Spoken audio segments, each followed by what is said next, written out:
Speak your heart with Sameera Peerzada में मेरी आज की मेहमान है सोनिया हुसैन। मुझे उनका काम अच्छा लगता है। I like the way she approaches her characters.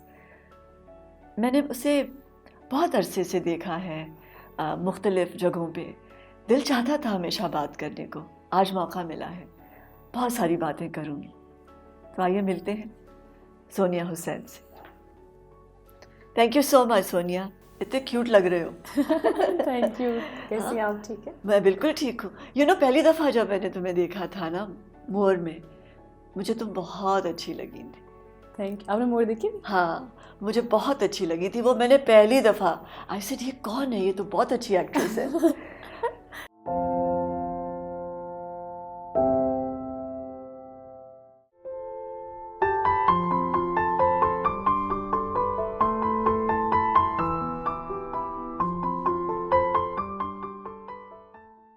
क्या उम्मीदें आंगन से? आंगन से वैसे तो ऑब्वियसली जब कोई भी प्रोजेक्ट कर रहे होते हैं तो होती हैं एक्सपेक्टेशंस आपकी कि अच्छा ही जाएगा, लेकिन Aangan I think is beyond our expectations, क्योंकि जितना हम सोच रहे थे ना कि इतना अच्छा रिस्पांस मिलेगा, उससे कहीं ज़्यादा है। और लोग बहुत पसंद कर रहे हैं मेरा और एहसन का couple, which is a surprise. पहली दफ़ा काम कर रही हो? नहीं, ऐसे मेरे साथ पहले भी किया है, लेकिन इतना क्लिक पहले नहीं हुआ है। पहले मैंने किया था एक मरासिम, एक प्रोजेक्ट था, लेकिन इस दफ़ा आई थिंक कैरेक्टर बहुत डिफरेंट है। पीरियड प्ले पहले मैंने कभी नहीं किया है और थोड़ा सा डोमिनेटिंग कैरेक्टर है। अच्छा। कि वो पहली दफ़ा देखते हैं कि किसी कोई औरत खुद से डिसीजन लेती है एंड प्रपोज करती है किसी को, तो ये सारी चीज़ें, तो प्रॉब्ली ये रीज़न है। पैदा कहाँ हुई थी? कराची में। अच्छा, 2 बहनें हो आप? नहीं, हम लोग 3 बहनें, मुझसे छोटी एक है। रियली? आई थॉट 2 हो। नहीं, मुझे मिला के 3 है। अच्छा। I am the eldest one. उसके बाद द अदर वन इज सना, जो अभी आई है मेरे साथ। उसके बाद एक भाई है मेरा, ही इज 17 ईयर्स ओल्ड, और फिर एक 13 ईयर्स की मेरी सिस्टर है। रियली? हाँ, शी इज सो यंग। ओह, अच्छा। आई ऑलवेज थॉट कि आप लोग एक भाई और 2 बहनें हो। I didn't know about the 13 year old. तो बड़ा मज़ा आता होगा। मज़ा बहुत आता है ना? छोटी बहन तो बहुत मज़ेदार होती है। हाँ, अब वो समझदार हो गई है अब थोड़ी सी। हाँ, पहले तो ये था कि बातें बहुत करती थी, अब थोड़ी सी खामोश हो गई, बड़ी हो रही है ना, ग्रो कर रही है। आप सबसे बड़े हो? मैं सबसे जिम्मेदार भी हो? बिल्कुल, होना पड़ता है। जब घर की आप सबसे बड़ी बेटी हो तो जिम्मेदार तो होना पड़ता है ना। तो कैसे बच्चे थे आप? शरारती, खामोश? शरारती तो अभी भी हूँ। हाँ। ऑब्वियसली वो बचपन जो है ना, वो मेरे जा नहीं रहा है अंदर का। नहीं, वो जाना भी नहीं चाहिए।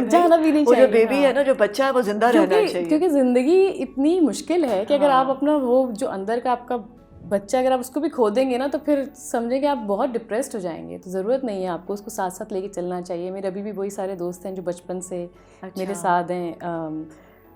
2 साल की उम्र से मेरे साथ हैं, अभी भी वही फ्रेंड्स हैं। उनके साथ वैसे ही खेलना कूदना, शीशा पीना, सारी चीज़ें हम लोग करते हैं। अच्छा। हाँ। तो कैसे थी एज अ चाइल्ड? गुड़ियों से खेलती थी या शरारतें करती थी? और कैसा घर था? खाने की मेज़ पर क्या होता था? खाने की मेज़ पे तो आई थिंक मुझे नहीं याद कि हम लोग कभी भी डाइनिंग टेबल पे सबने बैठ के साथ खाना खाया। अच्छा। क्योंकि हमारे यहाँ शायद वो ट्रेंड कभी बना ही नहीं है। सब लोग इतना अलग अलग रहते थे, और अम्मी अपने अलग फेज़ में, अब्बू अपनी अलग दुनिया में। अच्छा।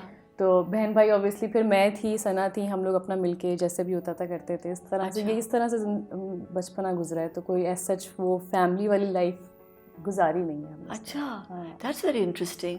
तो अम्मी क्या करती थी और अब्बू क्या करते थे? अम्मी इज़ अ हाउस वाइफ। अच्छा। शुरू में तो वो, शी इज़ दो वेरी एजुकेटेड, लेकिन समहाउ उन्होंने कभी जॉब नहीं की, और क्यों नहीं की ये मुझे नहीं पता। क्योंकि वो मेरी नानी जो थी, वो हाउस बिल्डिंग फाइनेंस कॉर्पोरेशन में चीफ मैनेजर थी, और उनके बच्चों को तो अलाउड था, मतलब वो होता है ना कोटा सिस्टम, तो वो कहते भी थे कि आप आके करें, क्योंकि उन्होंने, वो इंजीनियर हैं अम्मी, तो वो कहते थे आप आएँ, उनको अपनी बेटी को कहें जॉब करें। बट समहाउ वो पता नहीं दुनिया में इतना लग गई हैं, ज़िंदगी से इतना ज़्यादा उन्होंने अपने आप को अटैच कर लिया, जो कि नहीं करना चाहिए। तो उसकी वजह से शायद वो, उनका दिमाग इस काबिल नहीं रहा कि वो किसी और जगह पे लगाते हैं। अच्छा। जो कि लगाना चाहिए। नहीं, पर कुछ लोगों को अच्छा लगता है घर होम मेकर बनना। You know, some women like कि वो बच्चे बड़े करें और घरदारी करें, उन्हें अच्छा लगता है। तो अगर तो आप वो कर रहे हैं तो फिर पूरी इन्वॉल्वमेंट उसमें रखें। यू नो, रादर बहुत सारी ख़वातीन ऐसी होती हैं घर पे तो बैठती हैं लेकिन फिर वो बहुत सारी चीज़ें अपने दिमाग में सवार कर लेती हैं ना, वो नहीं होना चाहिए। फिर आप ना घर के रहते हैं ना बाहर के रहते हैं, वो फिर वो आपकी लाइफ जो है ना उस वक्त डिस्ट्रॉय होना शुरू हो जाती है। और अब्बू इज़ अ बिजनेसमैन, उनका कंस्ट्रक्शन का काम है शुरू से, तो वो बस अपने जॉब में रहते हैं। कि बच्चों में कौन करीब है, अम्मी के पास करीब कौन है और अब्बू के करीब कौन है? आई थिंक अब तो सब ज़्यादातर अम्मी के ही करीब हैं। अच्छा। जबकि मैं मोहब्बत बहुत ज़्यादा अब्बू से करती हूँ, I love him a lot, लेकिन शायद अम्मी से ज़्यादा करीब है क्योंकि अम्मी के साथ ज़्यादा टाइम स्पेंड किया है ना। मगर होता है, आई थिंक बेटियां समहाउ वो अपने वालिद के ज़्यादा करीब होती हैं और बेटे जो हैं वो अपनी माँ के, बट इवेंचुअली जब बड़े होते हैं हम लोग तो, मैं और सना तो बहुत ज़्यादा करीब थे अब्बू के। अब्बू जब आते थे रात को जॉब से तो चीख मचाना, अब्बू आ गए, इस तरह वाली चीज़ें। तो बहुत मोहब्बत तो पहले बहुत ही, अब ज़ाहिर है बड़े होने लगते हैं ना तो आपको थोड़ा सा वो गैप होने लग जाता है फादर और डॉटर की जो रिलेशन में होता है, जो कि नहीं होना चाहिए, लेकिन हमारे पता नहीं क्या एक है सिस्टम। अच्छा, किस किस्म की गेम्स खेलते थे आप लोग? मैं ज़्यादातर होस्टिंग का मैं करती थी, क्वेश्चंस बना लिए, ऐसे नीलाम घर टाइप होते हैं, सब सारे बच्चों को बुलाया बिठाया अपने स्टेयर्स पे, हम अपार्टमेंट में रहते थे तो स्टेयर्स पे सबको लाइन से बिठाती थी, खुद ही अपने पैसों से गिफ्ट्स लेकर आती थी, खुद ही उसमें से कोई जीतता था उनको गिफ्ट देती थी। तो इस तरह से सारा बचपन गुजरा है। ड्रामा किया कभी, एक्टिंग की बचपन में? नहीं एक्टिंग कभी। अच्छा, नहीं, सिर्फ होस्टिंग करती थी, वैसे ही वो भी ऐसी शुगल के लिए। अच्छा, लेकिन ड्रामा को तो मैं कभी सोचा भी नहीं है। इवेंचुअली मैं Really? जी एक्सीडेंटली आई हूँ मैं, तो कभी भी डिसाइडेड नहीं, कभी सोचा नहीं था, कोई ख्वाब नहीं देखा था कि मैं बड़े होकर ऐसी बनूंगी? कभी भी नहीं। अच्छा, दैट्स इंटरेस्टिंग। यूजुअली होता है कि आप एक्टिंग में अगर आते हैं तो आपने कोई फिल्म देखी होती है या... नहीं ऐसा फिल्म क्या, मुझे अभी भी इतने लोग कहते हैं कि ये वाली फिल्म देखी है तुमने, ये वाला ड्रामा देखा है, लेकिन मैंने नहीं देखा हुआ था क्योंकि कोई कभी इंटरेस्ट ही नहीं था टीवी में, कोई कुछ नहीं पता था कि इंडियन फिल्म्स कौन सी हैं या हॉलीवुड फिल्म्स कौन सी। वो तो अब देखना शुरू किया बाय द टाइम जब पता लगा कि अब खुद काम शुरू करना। तो ये टीनेज में कैसे थे आप? कैसे टीनेजर थे? डिफिकल्ट थे to handle, easy to handle, कैसे थे? टीनेज में आके आई थिंक जिम्मेदारियाँ बहुत बढ़ गई थी घर में, क्योंकि अब्बू ज़्यादातर बाहर होते थे, तो वो अम्मी को भी संभालना, फिर छोटे बहन भाई सारे, तो वो भी ज़ाहिर मेरी ज़िम्मेदारी थी, तो उनके साथ रहना। तो टीनेज तो इसी तरह से गुजरी है। फिर उसके बाद मुझे याद है मैंने बहुत जल्दी जॉब भी स्टार्ट कर दी थी। ट्यूशन्स पढ़ाती थी इस तरह से कि अपना पॉकेट मनी स्टार्ट करूं, और इस तरह से तो थोड़ा बिजी गुजरा है। मुझे पता नहीं लगा कि टीनेज कब आई और कब चली गई, बहुत जल्दी गुजर गई है। अच्छा, तो जिम्मेदारी बहुत ले ली? आ गई है, लेता तो कोई भी नहीं है जिम्मेदारी खुद ब खुद आ जाती है, और जब आ जाती है तो फिर आपको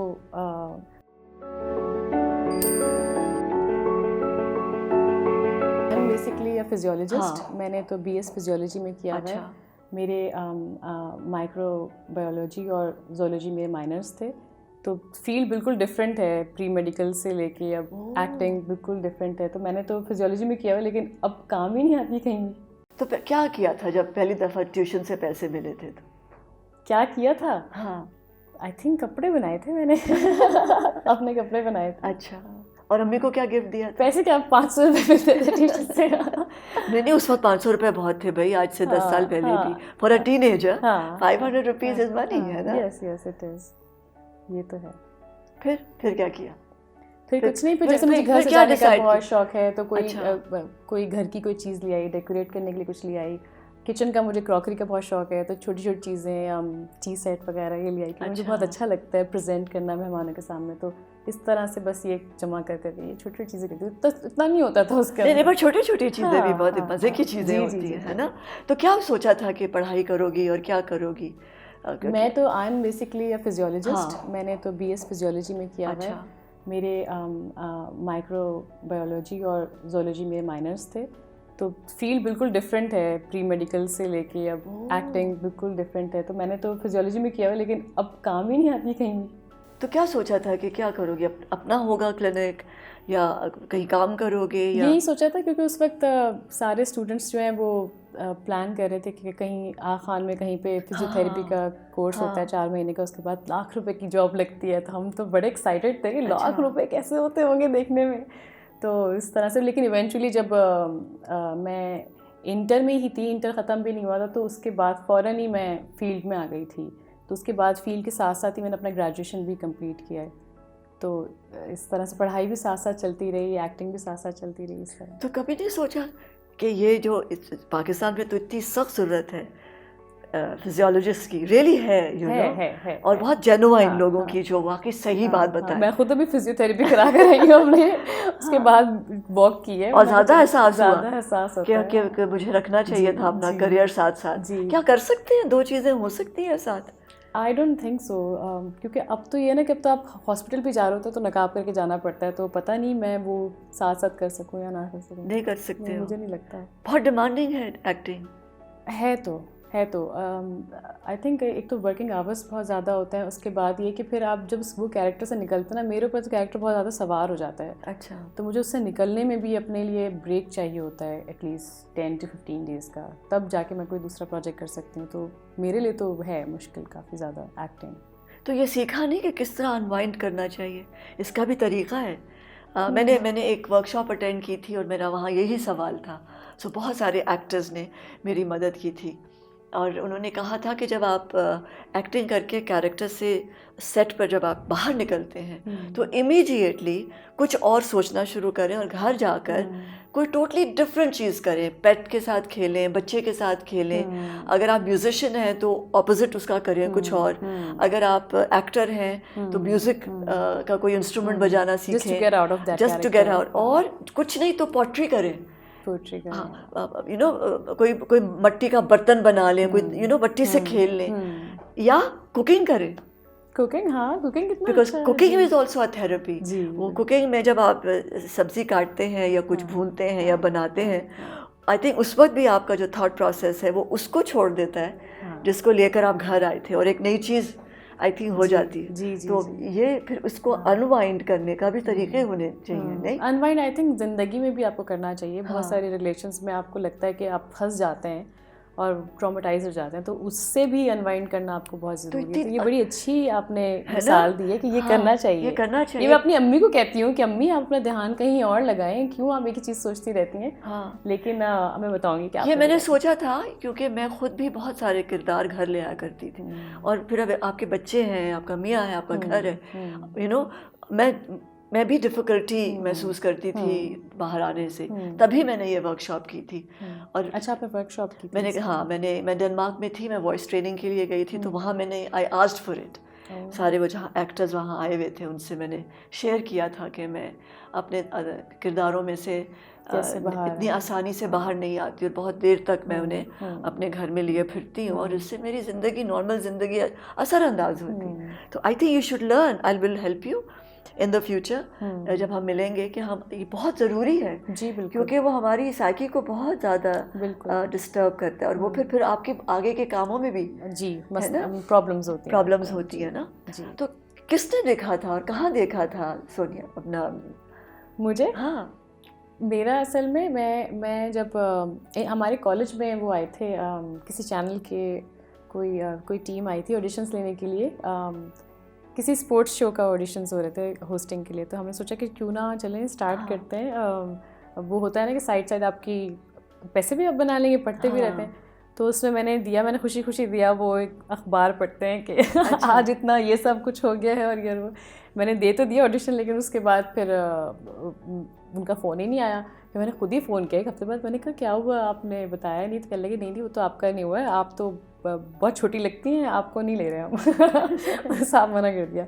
लेकिन उसके दूसरे दिन ना भी उनका फ़ोन आया, उन्होंने कहा कि कोई डायरेक्टर है, उन्होंने आपको देखा है और वो अपने कैरेक्टर में आपको लेना चाहते हैं। तो उनको लगा कि आप बहुत उनके कैरेक्टर के हिसाब से। मैंने कहा नहीं मुझे नहीं करनी, एक्टिंग नहीं करनी मुझे। मैंने कहा नहीं, हमने फ़ोन रख दिया। वो दे केप्ट कॉलिंग मी, और पूरे एक हफ्ते तक वो फ़ोन करते रहे कि नहीं ये। तो अब्बू ने कहा कि नहीं आप चले जाओ, हो सकता है कि आपको होस्टिंग में ले लें वहाँ से, अगर आपको इतना शौक हो रहा है तो दैट्स हाउ आई स्टार्टेड। तो इस तरह से शुरू किया। And you never looked back? No, क्योंकि उसके बाद फिर एहसन तालिश का एक टेलीफिल्म स्टार्ट हुई थी, टेलीफिल्म की मैंने, और फिर इवेंचुअली पता नहीं इतना कोई शायद वो ब्रेक था मेरा कि उसके बाद फिर कॉल्स आने लगी और एक के बाद एक। क्या करते हो, किस तरह डिसाइड करते हो कि ये कैरेक्टर मैं करूँगी? कैसे पता चलता है कि ये तुम्हारे लिए बना है? और मैं सबसे पहले तो मैं स्क्रिप्ट पढ़ना बहुत ज़रूरी होता है, और फिर जब आप स्क्रिप्ट पढ़ के ना आपको खुद ही पता लग जाता है कि आप उससे रिलेट कर पा रहे हैं नहीं कर पा रहे।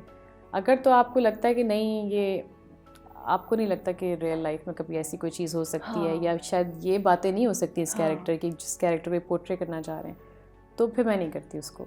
सबसे पहला मेरी डिमांड यही होती है कि कंटेंट अच्छा हो, कैरेक्टर रिलेटेबल हो। उसके बाद फिर ये होता है कि को एक्टर कौन है, डायरेक्टर कौन है, ये सारी चीज़ें। उसके बाद पढ़ा लिखा होना ज़रूरी है इस फील्ड में आने के लिए? मुझे लगता है बहुत ज़रूरी है। सिर्फ इस फील्ड में आने के लिए नहीं, मुझे लगता है पढ़ लिख के ना शऊर आता है आपके अंदर, आपको आप बात करने का सलीका आता है। सिर्फ ये नहीं, ज़रूरी नहीं कि जैसे मैं कह रही हूँ, मैंने भी फिजियोलॉजी में किया, तो ज़रूरी नहीं है कि मैं सिर्फ अपनी फील्ड की बातें जानती हूँ, लेकिन जब आप ग्रो कर रहे होते हैं ना, उसके साथ साथ जो आपके साथ साथ सोसाइटी होती है और जिन जिन सर्कमस्टांसेस से आप गुजर होते हैं, बहुत कुछ सीखते हैं। तो पढ़ा लिखा होना तो जाहिर है ज़रूरी होता है किसी भी फील्ड में, मुझे लगता है। कितना पढ़ा लिखा होना चाहिए? क्या अपनी फील्ड के बारे में एज एन एक्टर भी पढ़ाई करनी चाहिए, एक्टिंग सीखनी चाहिए? इस बारे में मैं शायद इत्तेफाक नहीं करती, क्योंकि मुझे लगता है कि एक्टिंग एक ऐसी चीज़ है जो आप सीख नहीं सकते। अच्छा। एक्टिंग से आप फील कर सकते हैं। अगर आप फील कर सकते हैं, अगर आप ऑब्जर्व कर सकते हैं और आपको वो चीज़ कन्वे करना आती है, तो आप एक्टर बन सकते हैं। वरना I have seen so many actors जो 4 साल के कोर्स करके आए हुए हैं, लेकिन still they are so blank. उनको पता ही नहीं है कि अगर आप किसी ट्रेजेडी को परफॉर्म कर रहे हैं तो कैसे परफॉर्म करें, क्योंकि वो फील ही नहीं करते उस चीज़ को। आई थिंक आपको फील करना बहुत ज़रूरी है, ज़िंदगी को, ज़िंदगी के करीब होना बहुत ज़रूरी है। you're right, आई थिंक ये बात बहुत अच्छी कही कि अगर आप फील नहीं कर सकते तो आपने चाहे कितना भी पढ़ा हो, है ना? और अगर आप नहीं फील कर रहे तो आप किसी और को कैसे फील करा सकते हैं उसको? दूसरे एक्टर पे कितना डिपेंड करती हो जब परफॉर्म कर रही होती हो? पहले तो बहुत डिपेंड करती थी। अच्छा। क्योंकि मुझसे जब सामने किस तरह से एक्टर ब्लैंक चल रहा होता था, और आजकल हमारे ज़्यादातर ऐसा होता ही है कि उस तरह के एक्सप्रेशंस नहीं देते जिस सोलोस में, जिस तरह मास्टर्स में होते हैं, क्यूज जो देते हैं। लेकिन now I am used to it, अब आदत हो गई, अब टेक्निकल हो गया। अब कैमरा रखा होता है, कैमरे के साइड पे करके मैं कहती हूँ नहीं मैं कर लूँगी, क्योंकि फिर मैं उस ट्रांस में चली जाती हूँ उस कैरेक्टर के, मैं खुद कर लेती हूँ। क्योंकि ज़्यादातर इतना, हम एक सीरियल करने लगे थे साथ, वो होते होते रह गया। कौन सा सीरियल? मुझे उसका नाम अभी याद नहीं आ रहा। आई थिंक आप थे उसमें और नादिया थी। ऐसी तन्हाई। हाँ, आप ऐसी तन्हाई कर रही थी। कर रही थी, but I think I was in Canada, और तो फिर मैं शायद नहीं आ पाई। It was an amazing play. Yes, I know it was. I think बहुत पेनफुल भी था वो, बहुत पेनफुल। तो उसके लिए किस तरह प्रिपेयर किया था, क्योंकि उसमें तो बहुत सारी चीज़ें थी। पहले तो मुझे पता लगा था, काफ़ी लड़कियों को उन्होंने अप्रोच किया था, क्योंकि मैं उस वक्त यूएस में थी, मैं यहाँ थी नहीं, तो उनको ये था कि तो करेंगी नहीं, ये तो है नहीं यहाँ पे।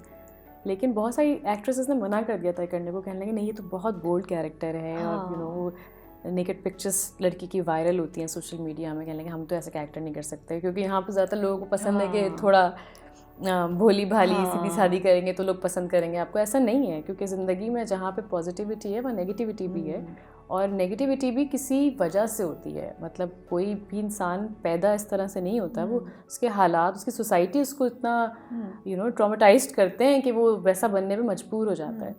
तो आपको ना बीइंग एन एक्टर, मुझे लगता है आपको ये दिखाना चाहिए कि अगर कोई चीज़ गलत चल रही है तो उसके भी कुछ असबाब होते हैं।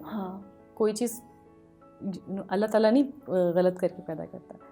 तो उसमें यही था कि लड़की के साथ जो हादसा हुआ है, और जिस से सर्कमस्टांसेस से गुजर, एक गलती का वो कितना खमियाजा भुगत रही है। क्योंकि हम लोग इनोसेंट है ना, हमारे यहाँ पे बहुत कुछ आ गया है, टेक्नोलॉजी आ गई है। उसके बाद मैं बड़ी अवेयर हो गई हूँ कि कहाँ बैठना है, एग्जैक्टली कहीं भी कैमरास हो सकते हैं, आपको किस तरह बैठना है, क्या करना है, किस तरह बात करनी है। ये बट ये बहुत ज़्यादती भी है, कि हमें टेक्नोलॉजी के कुछ आदाब भी हैं जी कुछ प्राइवेसी के भी आदाब हैं जी कि आपने रिस्पेक्ट करनी है अगले जी की प्राइवेसी। जी तो हमारे यहाँ भी बहुत कुछ हमें सीखना है। जी आई थिंक बिल्कुल यंग लोगों को जिम्मेदारी भी लेनी है, क्योंकि अगर आप एक किसी चीज़ को इस्तेमाल कर रहे हैं तो उसको इस्तेमाल करने के कुछ आदाब हैं और कुछ जिम्मेदारियाँ हैं, है ना। आई थिंक ये स्क्रिप्ट पढ़ के मुझे भी ऐसे फील हुआ था कि हम लोग बहुत तेज़ी से हम आगे तो जा रहे हैं और फिर टेक्नोलॉजी हम में। लोग अपने रिश्तों को अगर उनसे गलती हो जाती है तो हमारा काम है हम उनको सपोर्ट करें,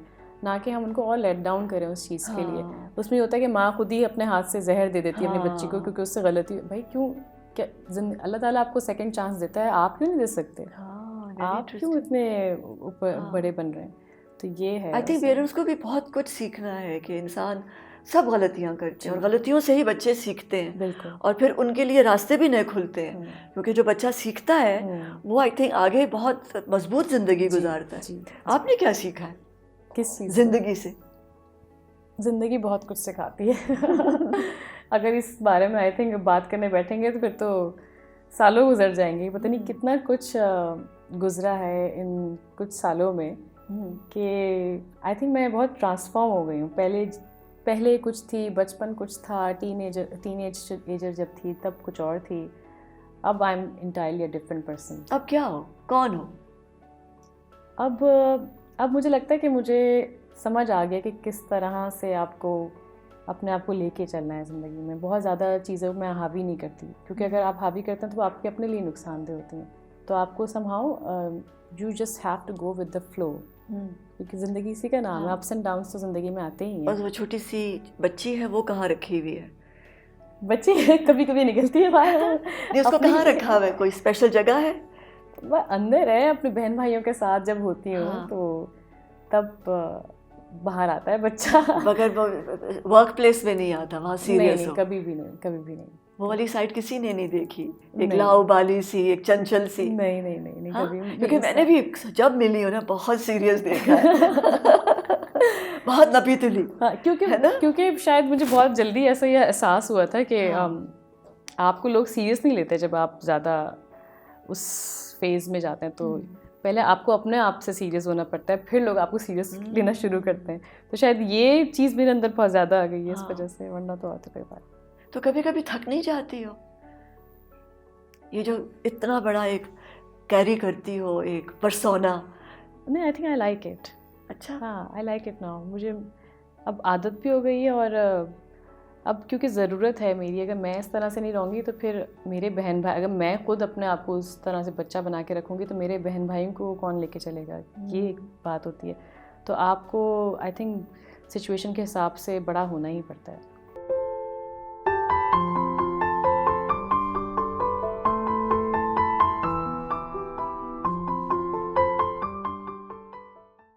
लेकिन जिस दिन नहीं चल रही होती ना वो खबरें, तो मुझे होता है कि कहाँ चलेगा।